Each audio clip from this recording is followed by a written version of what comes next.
Can't escape your shadow again.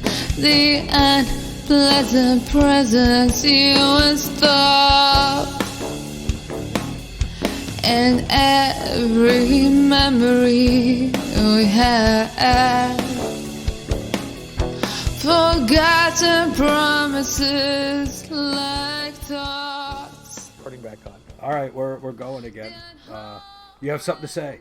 I'm going to go out on a limb and I'm going to say Iron Maiden Peace of Mind is the first ever time a band has sat down in metal and said, this is the order we're going to do these songs. This is the order they're going to appear on the album because this is the emotional ride we want you to have. I could be wrong, but going back as far as I can to the organization of an album, that's the first one I remember thinking, holy shit, that was in the right order. Well, I feel like every album, most producers are trying to do that. Do you know what I mean? And I would be surprised if it wasn't happening with every, metal album up until that point. Like you look at like Blizzard of Oz came out before that, right? And that's got a kind of structure like that.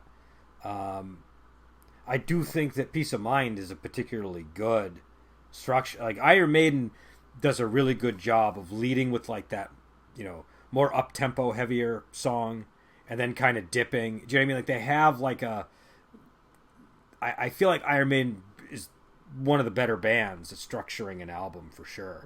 Right. Which maybe is one of the things that leads to lead, like when we've talked about their weaker albums, it might be one of the things that leads them there because they're like, oh, we need the song that dips. Do you know what I mean? Right. And maybe that's, when they don't have the inspiration, maybe that's where it's a problem. But whenever we talk about the strength of say Seventh Son of a Seventh Son as an example, right? Mm-hmm. The only bad point of that album is Can I Play with Madness, considered their worst song of all time. Well, right? Well, let's be clear about that because a lot of people like that song. You and I are not huge fans of it. Okay, but a lot of people are drunk all day. No, can't. No, but you just said it like it was universally accepted. So that's why I think the majority of Iron Maiden fans consider that their worst song. Okay, I'd be interested to know how, because it's funny. I don't really talk to that many other Iron Maiden fans, and when I do, I'm often surprised what their opinions are about different songs. But I agree with you. I agree with you that song, it's the most out of place song on the album, right? Like everything else has this sound that that feels like a certain way, and then you get Can I Play with Madness, and it's, I don't know, it just doesn't work for me for whatever reason. And maybe it's because I heard it so much because that was the song that actually got played on air and on MTV, and it just, I bought the cassette the week it came out, so there was no way to skip that song. Okay. Yeah, I can imagine how many times I've been forced to listen to it, and I hated it from the jump. I had it on cassette too, so I didn't get it when it came out, but I had it like, what year was that? That was 88 that it came out? 88. Yeah, so I got it like a year later maybe on cassette. And I remember, I just would listen to the whole thing. I wouldn't usually. I was always afraid to fast forward because I didn't want to damage the tape. I was on a field trip for school, and I stopped at a store and I bought it, and I listened to it on the entire bus ride home. That's how I got Live After Death. What's that? I got Live After Death on a field trip. That is funny. That is really funny. So getting back to the order of an album, I think Maiden was, and you can argue whatever album you want to, but I think Maiden has a huge influence on the repetition of the three good Metallica albums, right? Lightning, Puppets, Justice. Okay, I see what you're saying. Album, yeah, just with better production value each time. And they start similarly. They every song is in exactly the same place on those albums, and I think that structure comes from listening to Maiden, to be honest. But the thing about that structure is that exists even before metal does, like, or at least like metal proper. Like, you see that on Queen albums. Do you know what I mean? You see that on all kinds of albums that, where even if it's not a rock album, the opening song usually is like a little bit more explosive. Do you know what I mean? Sure, on a sure. But I think in the context of metal, if I go back to Sin After Sin, or I go back to Rock-a-Rolla, or what's the other one? Sad Wings of Destiny for Priest, I don't necessarily think, and Unleashed in the East, the order of those songs makes no sense to me. But that's a live album, isn't it? Unleashed in the It's East. a studio live album. It's Well, mostly studio. most live albums are studio live. But okay, Sad Wings of Destiny. I got the playlist in front of me. That's pretty. You have like Victim of Changes is a pretty heavy song to start with, right? Like that's got a good tempo. That is the song you end that album on. Oh, really? So it what is song? my favorite metal song of all time. What song would you have started the album with then? I'm looking at the list right now. Oh, I'm just looking at. Damn it! Hold on. So, Victim of Changes, Ripper, Dreamer, Deceiver, Tyrant, Genocide, Epitaph, Island of Domination. First of all, I wouldn't have put Epitaph on the album. They're one of the worst songs. I gotta say, I that's the sort of loungy sounding song, right? Epitaph, or am I mistaken? Yeah, I don't know what. Okay. Open with Genocide. I want to talk about Epitaph, but let's talk about the opening first. I think that Victim of Changes seems like a reasonable first song for me. And then I like how you get that. The Ripper's a great tune, and then you get Dreamer Deceiver, which I would say is the dip. Do you know what I mean? It's like it's a dip, and it's like a showcase of what Halford's voice can do. And I don't know, Epitaph. Well, number one, you can see the Queen influence with Epitaph because that's clearly what the sound is kind of going for, right? It's that sort of a sound. It's not. It's again, it's one of the reasons, like in the other episode I was saying, like I like having non-metal elements in a metal album because it really mixes it up. Do you know what I mean? But I kind of agree with you. If you put Victim of Changes at the end, after Epitaph, I think that would be a stronger closer. The only thing is, I think because this was made in the era of two-sided albums, you can see why they front-loaded it with Victim of Changes. Sure, because people wouldn't have gotten that far. They would have just stopped at Epitaph, and they would have said, "Oh my God, what has happened here?" Well, they might have not even gotten to side B. Do you know what I mean? Like some people didn't even get to side B on records. Do you know what I mean? So so that's why you would front-load all your good stuff, I suppose. But we've talked about Crocus before on the show, and they only have one metal album. It's Headhunter. The rest is all bluesy rock. But I love so many songs on that album, and my favorite song is the last one. And I learned as a kid, listening to a lot of albums, that my favorite song generally tended to be the last one on the album, because that's where they put their experimental stuff. That's where they put their more emotional, heavier weighted music, because they knew that it wasn't going to be the hit, the top 20 hit that, say, if looking at this list, Ripper's the easiest one to listen to. Yeah, I don't know. I think some people are going to have a hard time with Ripper, to be honest. Really? I like Ripper, but because he has, number one, Halford has a really different, I don't know what you would call it, like his vocal rhythm is different from any other vocalist that I've ever heard. And I think that's the hurdle to, like, every band has a hurdle that makes them a little hard for people that aren't fans to get into. And I think the hurdle with Halford is obviously not his voice because it's stellar, but his vocal rhythm is very offbeat. And I think it's nowhere is that more the case than the Ripper, because he's specifically using it to kind of emulate Jack the Ripper, stalking somebody and stabbing them out of the blue. Do you know what I mean? So it's it just has a strange vocal rhythm to it. Priest is my first metal band, and they're not my favorite, but they're up there. They're certainly a top 5 for me. And I think by chipping my teeth on them, they have ruined other metal for me. Because Rob's voice, you're right, he doesn't sing the way other people do. You listen to Testament, and his voice is the same through every fucking song, and there's no variegation to it. And then you listen to something like Unleashed in the East, or you listen to Sad Wings of Destiny or whatever, and Priest is doing stuff nobody else is doing. And if that's your first entrance into metal, I think that is going to color your perspective. That's a really good point I hadn't considered. Yeah, so because with the Ripper, the subject matter kind of makes it a little less listenable too, I think, maybe. But not everybody wants to hear a song about Jack the Ripper on Top 40 radio. Do you know what I mean?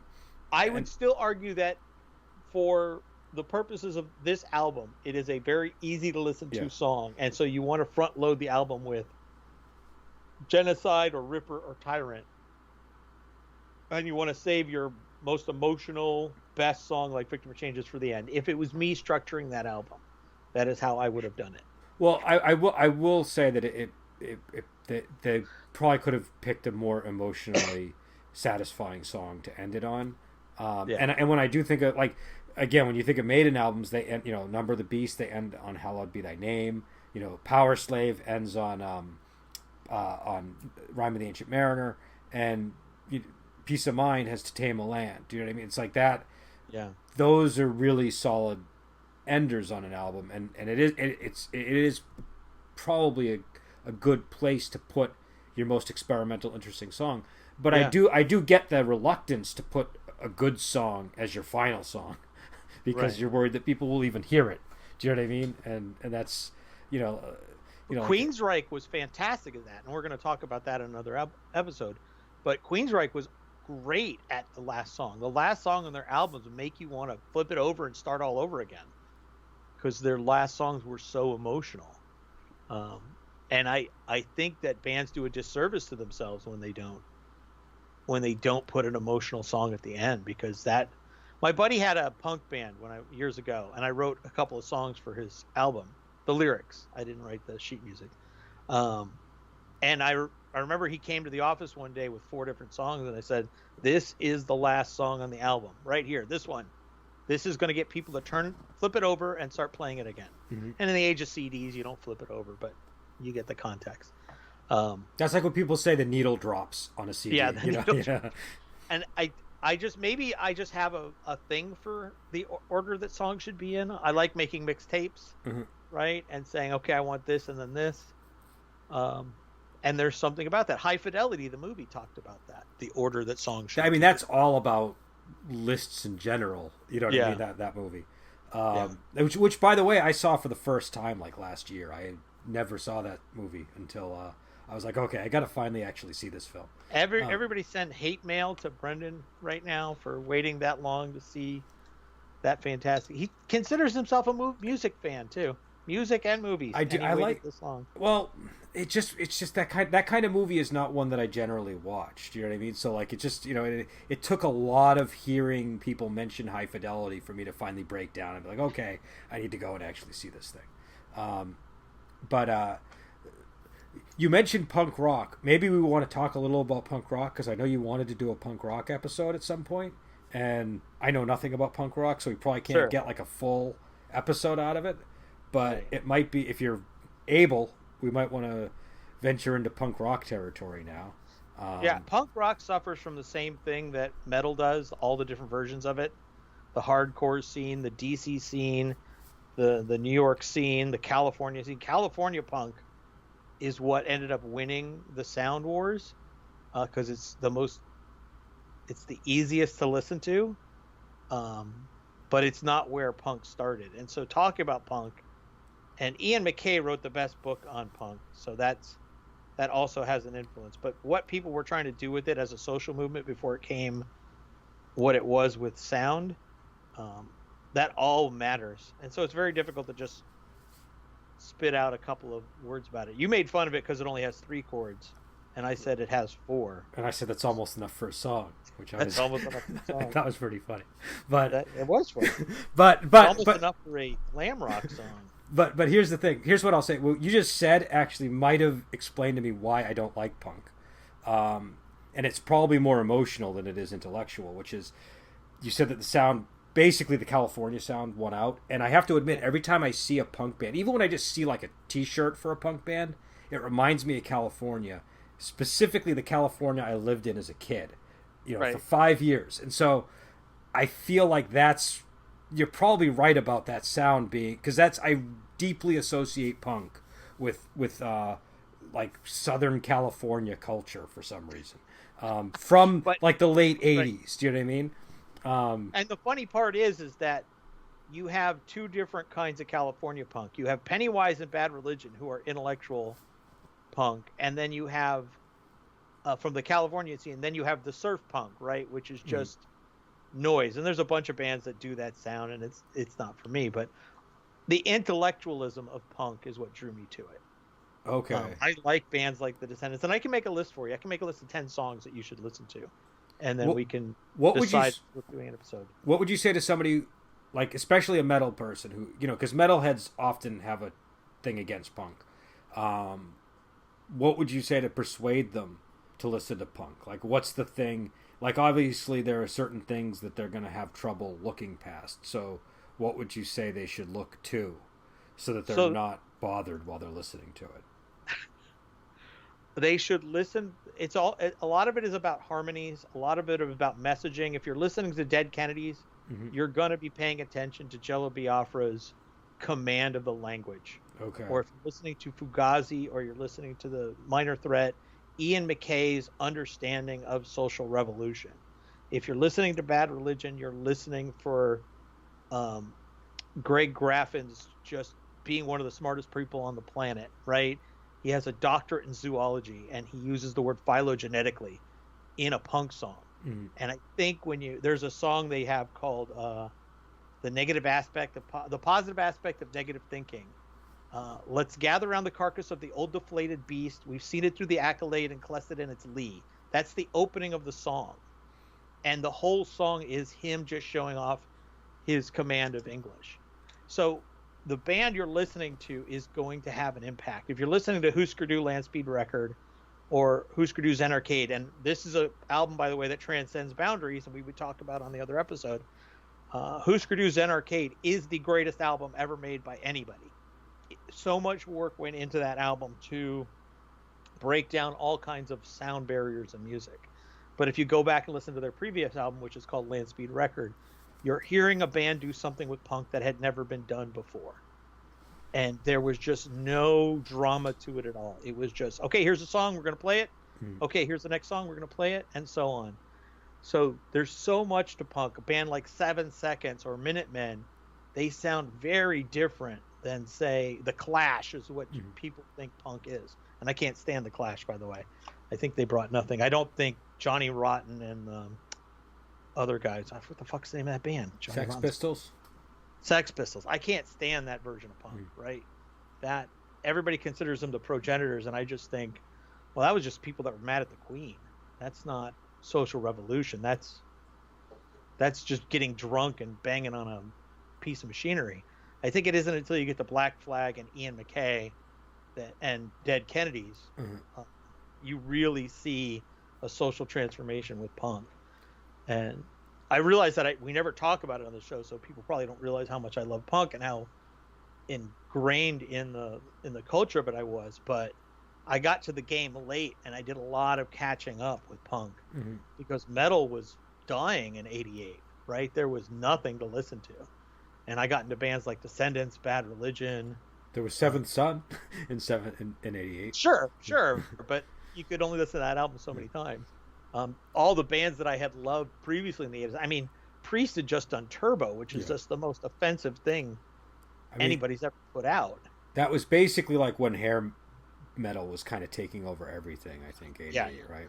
Yeah. So I had to go and find something else, and that's when I found these other bands, and I really gravitated to California punk because, one, it was a little easier to listen to, but two, bands like Pennywise and Bad Religion were really speaking to me as a college student about the things that I was waking up to. Okay. Yeah, I mean, I remember there was a lot of animosity between the punks and the metalheads when I was younger. And then I do remember like having friends that were into punk and going to like punk shows and stuff like that. But the structure is so different from metal. It's like if somebody likes classical and then they go and they watch like jazz. Do you know what I mean? It's like it's not going to register with them. And so there's nothing complicated about punk. I will never defend it and say, "Oh, you really got to listen to this song because it's experimental." But you're not listening to punk to be musically challenged. You're listening to punk to be socially or intellectually challenged. Okay. No, I can get that. I guess for me, like when I listen to a band, like if the guitar is like not, if it's like the guitar's got to be there for me to kind of get into it usually. I mean, there are exceptions to that. I do listen to folk music, so I'm trying to think, well, I like folk music because like it's witty. Do you know what I mean? And like obviously, like anybody can play 3 chords on a guitar. Do you know what I mean? There's nothing. like sometimes they'll get in session musicians and stuff. Like you listen to some of those later Phil Ochs albums, and the music gets a lot more complicated. But for the most part, most folk music is pretty, it's either really simple, like people strumming chords, or it's like proper folk music where it's like the same folk technique that is complicated, but it's just that one folk technique. Do you know what I mean? It's not like a broad array of musical techniques that they're bringing to the instruments. So I think that would maybe be my window for getting into punk. But also I have to wonder, like, is part of it just the fact that punk is political and metal isn't, and so that maybe is part of the dividing line? Like that's like, metalheads, are metalheads not as political by nature, do you think? I don't. Well, I think there was a lot of politicism in metal early on. I think it died out once death metal showed up and thrash metal showed up. But look at Megadeth. Right? But they kind of stand out for being that way. Do you know what I mean? Like that's kind of the thing that separates them from so many of the other bands. Well, Iron Maiden had 2 Minutes of Midnight, and I remember that standing out to me as a political song. Okay, that's fair.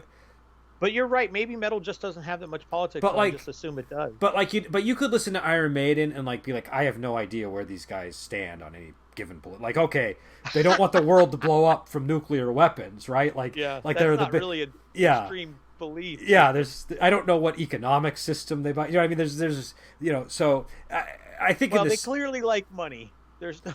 Well, I'm sure Yeah, no, but that's.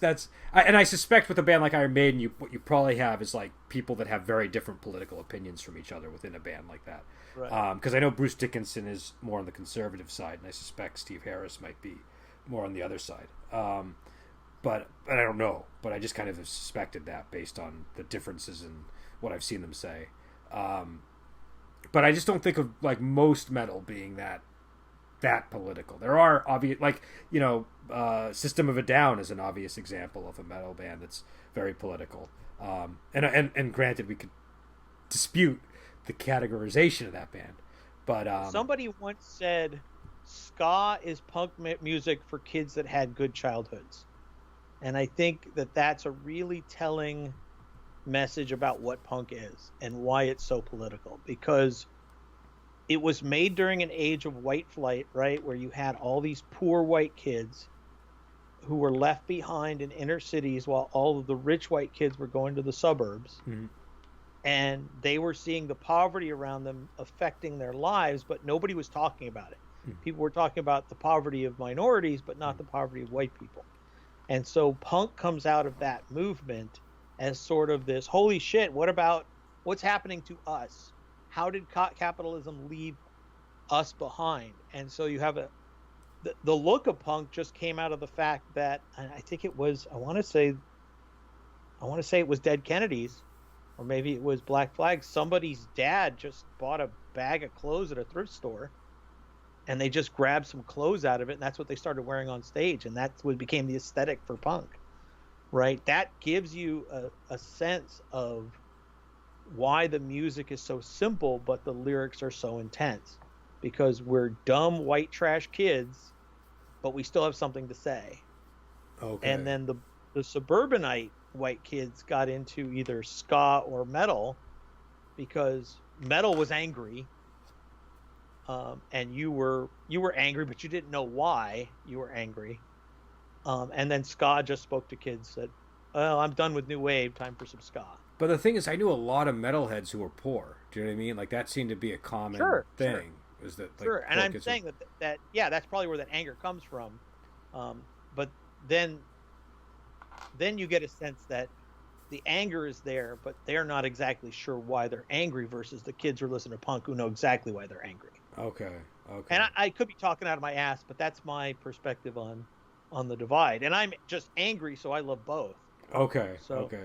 Yeah, I think with metal the anger is more. It's not a political anger usually. Do you know what I mean? It's more. It's just like a sort of universal emotional. Just kind of, I mean, it might arise for political reasons, but I think that it's also just kind of there. And I think also metal is Metal is things that punk is not. Metal is theatrical. And I feel like, I mean, obviously there are going to be theatrics in punk, I'm sure, but I feel like punk bristles more at theatrics, right? Because it would it consider theatrics artificial? Yeah.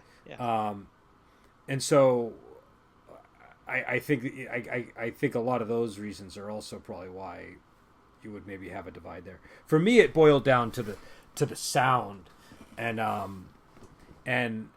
think also I'm not very interested in other people's political points of views oftentimes. So I don't, like I have political views and I'm interested in like my friends' political points of views and all that, but I don't necessarily like if a TV show is giving me like a political message, I'm not usually very interested because my assumption is I don't think like that writer is smarter than me. Do you know what I mean? So I don't want to be getting a message from them. Sure. Well, But I think that you've made a really good point as to why maybe punk existed when it did, because it was before social media. So if you were angry at government, you really didn't have a way of expressing it. okay, that's But fair. now, since 2005 or whatever it's been, everybody spouts every stupid thought that comes into their head about every decision a congressman makes, and it ends up on the internet. So where does punk have to go? It's not really a thing anymore. Is it's there all bubblegum now. Is there any viable punk still, or is it like a?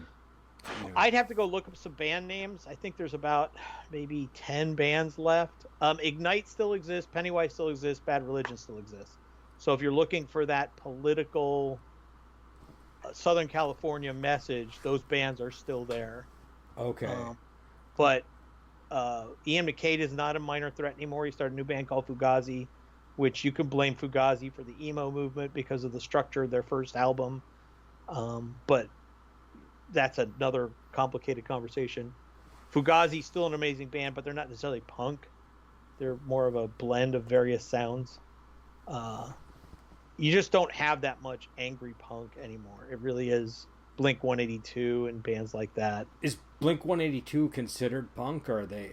They're considered bubblegum punk. I don't really think of them as punk. But what about Green Day? What is Green Day considered? Green Day has a punk album. That American Idiot album is really a punk album, but I think they're just mostly a poppy bubblegum punk kind of band. That album I didn't mind. That was one of the albums. Yeah. That's like the only Green Day album I ever bought. Right.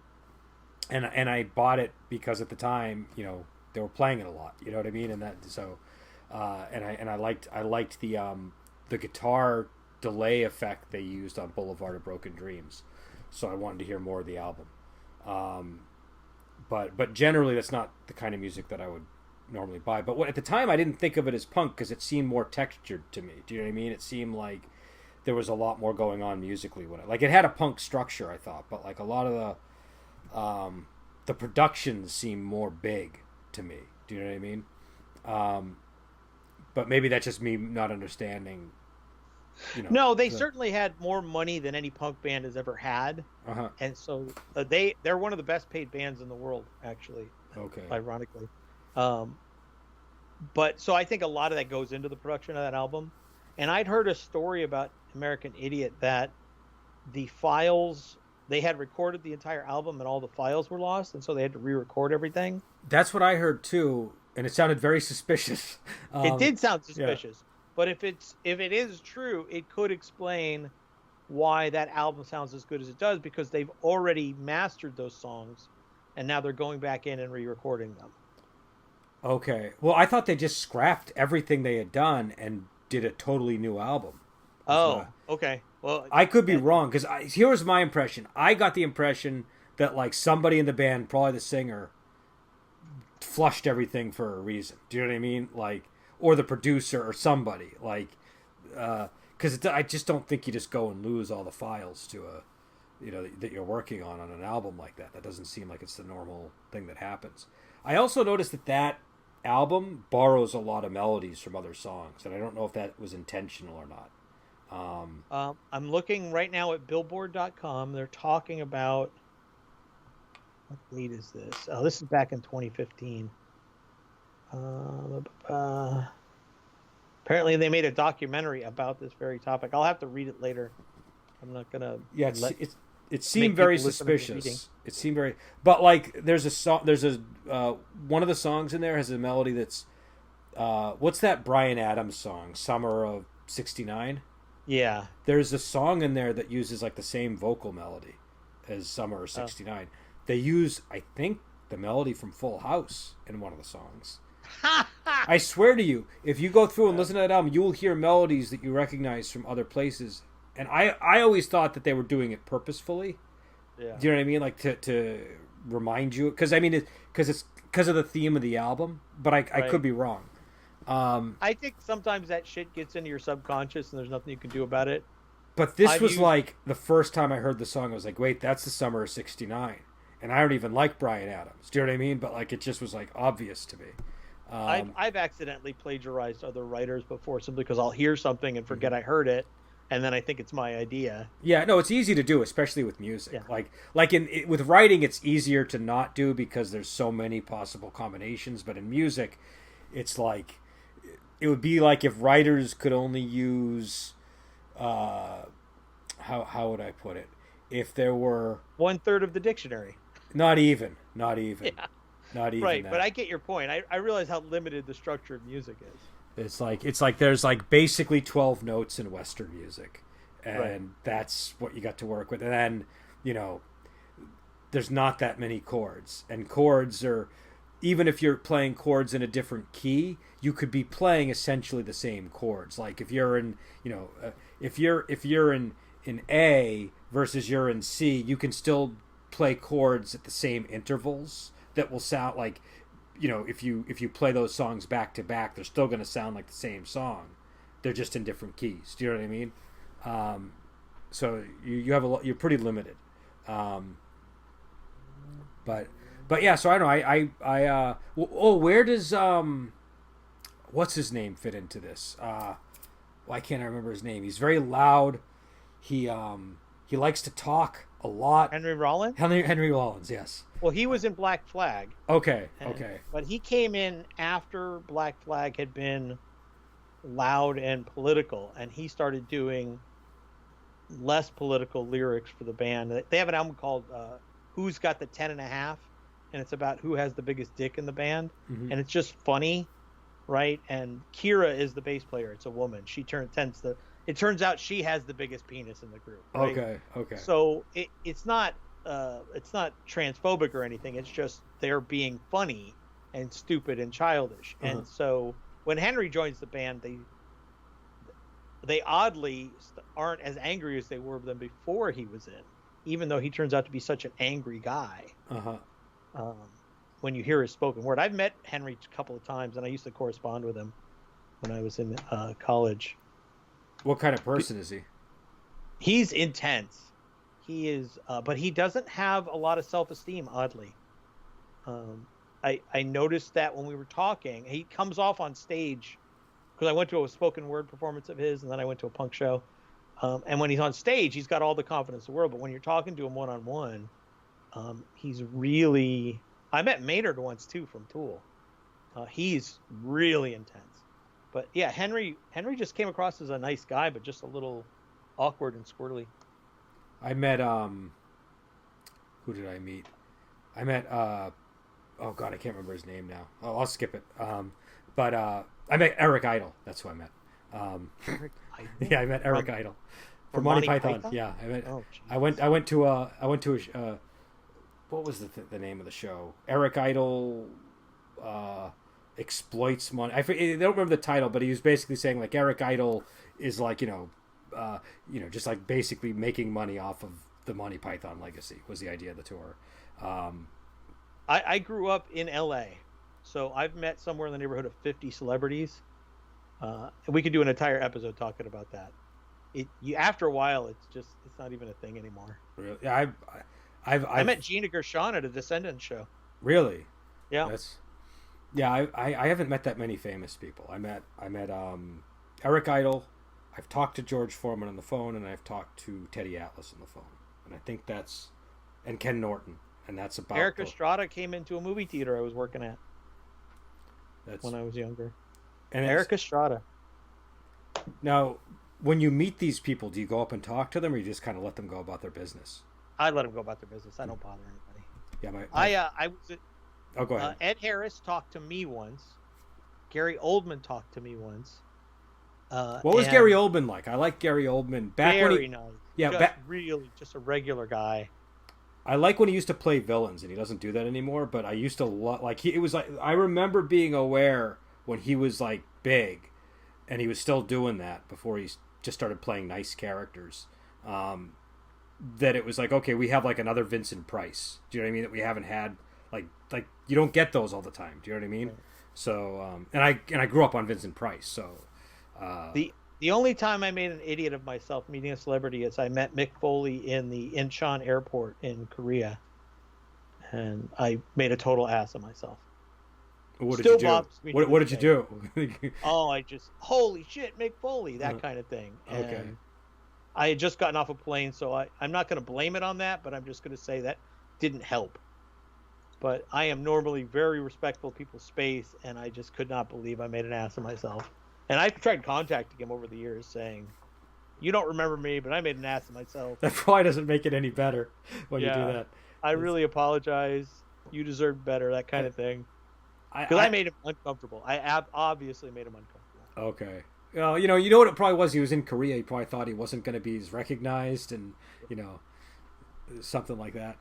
But he works with a Southeast Asian charity, which I didn't know at the time. Uh-huh. And that's probably why he was there. Okay. And here's this idiot American. Herpaderp, hey, Mr. Foley, will you hit yourself with a chair for me? I didn't say that, but I might as well have.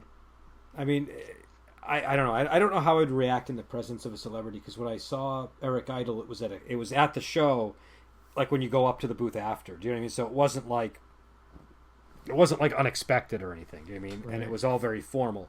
But I don't think I've ever seen one just walking around. I probably wouldn't think that it's actually the person. I think I'd be so doubtful that it's actually the person, because you don't see celebrities here, that I would just ignore them and be like, okay, now that's just somebody who looks like that person. You got Mark Wahlberg. Yeah, we do. We have Mark Wahlberg. He said deflated. I was in a room with Val Kilmer once. I was working at Paramount, and he just walks in and he starts talking to the two lady assistants. The person I was working for, I had two personal assistants, and he just comes in and just starts talking, and he just talked nonstop for 20 minutes, and then he left. Yeah. And I just thought, well, that's different than I thought Val Kilmer was going to be. How did you think he was going to be? Well, I've met him twice now. That's the funny thing. I've actually met him twice. But I just assumed that he was going to be the fun guy that he was in Top Secret, right? Okay. And it turns out he has all kinds of emotional issues, and he doesn't like attention. He doesn't like... Yeah, that's my impression of him, actually. He seems like a really serious type person that I'd be... borderline autistic, to be honest. The way that he talks and behaves. And I'm not saying that as a negative. I'm just saying that's just he was like... Impression. What? I mean, because my impression of him is he's like a very serious person that I would not just approach if I saw him somewhere. You know what I mean? Again, I probably wouldn't even realize it's him. But yeah, I don't know. Go ahead. No, go ahead. You finish your thought. Oh no, I was done. He was at Gen Con SoCal doing signings. Mm-hmm. And he was there for maybe 15, 20, 30 minutes, something like that. And he just couldn't take it anymore, and he just left. They had to call in William Shatner to come down and do signings. And I met him, and he was sick as a dog, and he was so nice. I've always wanted to meet William Shatner. That's somebody who I would love to meet. All I did was say thank you, right? Well, that's the thing I tend to do. I met John Rice Davies, and I said thank you. I met DDP, the wrestler, at FangoraCon about 10 years ago. And I just said, hey, I have your yoga DVD. I think if you meet William Shatner, my impression is if it's a good interaction or a bad one, you still get a good story out of it. Because I've seen him react positively and negatively to people, and it's always pretty entertaining all around. It seems like he forgets about it 2 minutes later too, so it's not, whatever happens, it's not a big deal. But I'd love to meet him. I would love to meet Patrick Stewart too. I would love to I've met him. Oh, what was he like? He was riding this again on the Paramount lot.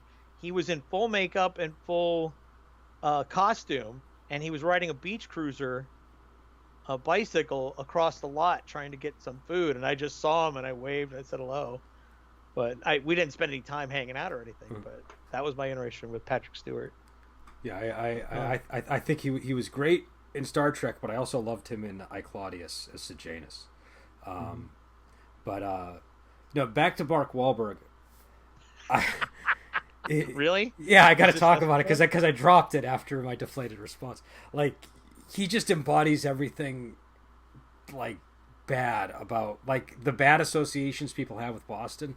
He embodies all that stuff. Do you know what I mean? Yeah. So I it's get just that. like, and also he's like I, as a person from Boston, I can tell when he's lying. Do you know what I mean? Like Boston people do this thing where they raise their voice, like high pitch, when they're lying or trying to make themselves nicer than they really are. And he does that all the time. He's always talking in like a higher pitched voice than his real voice. Do you know what I mean? And it makes me distrust everything he says when he's acting. Do you know what I mean? It's like it's like he's saying like this is like he's trying to present himself as a nice guy, but you know he's not a nice guy. So I don't know. That's just my feeling. I found him really. I find every time he plays a hardcore Boston douchebag, I find that entertaining because I don't live there. So for me, it's not an insult to my culture. I'm not insulted. I'm not insulted when people say that. Pick a word. Yeah. Pick a word. But when he's in Departed, right, and he's playing that character, you get a sense he's really challenging all the assholes, channeling all the assholes from his neighborhood that he grew up with. No, and I mean, there's truth to it. It's not like, you know, like he is one of those guys. Do you know what I mean? Yeah. Like there's definitely truth to that. The thing that turned me off to his acting big time was one of my friends from this area said, you know, like because I thought he was fine in Departed. Yeah, I had no problem with that performance. But then my friend's like, no, he's got like 2 volumes. He can do like soft and loud, and that's it. and then I couldn't not notice that anymore once the person pointed that out to me. Do you know what I mean? That it was just like he was just like at like volume 10 the whole time in that. And so, Sure. But yeah, no, that he's not a great actor. He's just, depending on what he's doing, he's fun to watch. I guess that's I don't know. And you know, also I don't know if you know about this, but around here there's a chain called Wahlburgers. And so there's a reality show about it. Yeah, there was I think there was. I don't think it's still on. I hope it's not. But I mean, there's just like a whole period of time going back to like New Kids on the Block where you just can't escape those people. Do you know what I mean? Yeah. But at least the 2 brothers. But yeah, so we're kind of far afield from I don't what know our how we original got here. topic was here. What did we start on? We started on something you wanted to talk about. We ended up talking about the Wahlberg family. Talk about Wahlburgers now. We talked about punk rock for a little bit. What we opened with, I've already lost it. I was angry about something, and I said just start recording. You were mad about the list, but that was the first topic. That was the previous episode. Yeah, that was. I don't know how we got here. Oh, album orders. We were talking about the order of songs on albums. Because and I'll still say that I think the first album that really sat down and had in metal, the first album that sat down and had a concentrated, this is the order we really want these songs, is Peace of Mind. Okay. I mean, wouldn't you say that Number of the Beast also had kind of an order to it, or no? There's several songs on Number of the Beast that I don't like that make it hard for me to pick that album. Okay. But the ending is fantastic with Hallowed Be Thy Name, so... And actually, Iron Maiden has said that or at least Steve Harris has said that he didn't like the I think Invaders is the song that he wished they didn't have on that album. So what songs on Number of the Beast don't you like? I don't like Run to the Hills. Cannot stand it. Actually, I share that dislike, even though that's like probably the most known song from that album. Right. Right. But it might be because I've heard it so much because they play it all the time. Yeah. And it gets stuck in your head. It's this infectious top 40 song. It's not really metal to me. I don't like Invaders. I don't like 22 Acacia Avenue. I don't like Run to the Hills. I think that that's just sloppy songwriting. Okay. I like 22 Acacia Avenue. That song I do like, but I agree with the other two. The other two, I mean, Run to the Hills was fine the first time I heard it. It's just that I can't stand it anymore. And none of the other songs have that effect after having listened to the album so many times. I'm going to look it up because I want to make sure that I didn't miss any songs. Prisoner's okay. Gangland is okay. Children of the Damned and Hallowed Be Thy Name are the best songs on the album, right? So Yeah. I would honestly, if you get rid of all the others and just had those two, well, you need Children of the Damned, Number of the Beast. You need Hallowed Be Thy Name. I still stand by 22 Acacia Avenue. Yeah. And the thing is, I don't like Run to the Hills, but I mean, so many people do that it's sort of like, obviously they're not going to take that off the album. No, of course they're not. But I was just speaking for me, what I like. And yeah, no, like. Children. I think Children of the Damned and Hallowed Be the Name are the best songs. Children of the Damned. Oh, go ahead. No, go ahead. I think it's maybe one of their top songs, and it's underrated. It's completely underrated. It's also one of the blueprints that was clearly at work in Fade to Black. Like that, I've heard that from more than one source. That makes sense. Yeah, and I can understand that. And when I first heard those songs, remember I came to metal in the late '80s, so like this album had been around for a while. So would Ride the Lightning, and I remember getting those albums around the same time, and I used to confuse Children of the Damned and Fade to Black all the time when I first heard them. And then I just started thinking of them as a pair, to the point that I actually played Children of the Damned wrong, I think because of Fade to Black for ages, until like I went back and looked at the actual chords and I was like, oh, I'm playing like the wrong third chord of this song. And I had been doing it forever. And it wasn't just the wrong chord. It was like I was playing a minor when it should have been a major or vice versa. But Children of the Damned's a great song. It's a really good use too of. What's interesting is the two great songs in that album are really not that heavy. Do you know what I mean? Like they have heaviness in them. Like obviously, Hallowed Be Thy Name, becomes heavy as the song goes on. But I think of those as much more melodic songs than heavy songs. But yeah. So I don't know. I think we've fully explored this topic at this point. Yeah, this is a really weird episode. Well, we covered album orders, punk, and then we talked about meeting celebrities. And we somehow got 45 minutes out of it. So I'll end it here. You can talk, man. I'm going to blame you. I clearly did nothing. I think you did a lot of talking this episode, I dominated this episode. Yeah. I'm just kidding. I was trying to blame you. Yeah, I don't think... I mean, there are episodes I can get blamed for rambling for like 20 minutes, but this is not one of them. Especially since we were talking about punk, and like I have like nothing to add to punk. All right, so we'll end it here, and until next episode, we'll talk to you later. The unpleasant presence you install, and every memory we had, forgotten promises like thoughts, the unholiness of your love made me pray for your departure, for you leaving my past, my present, my future, the unholy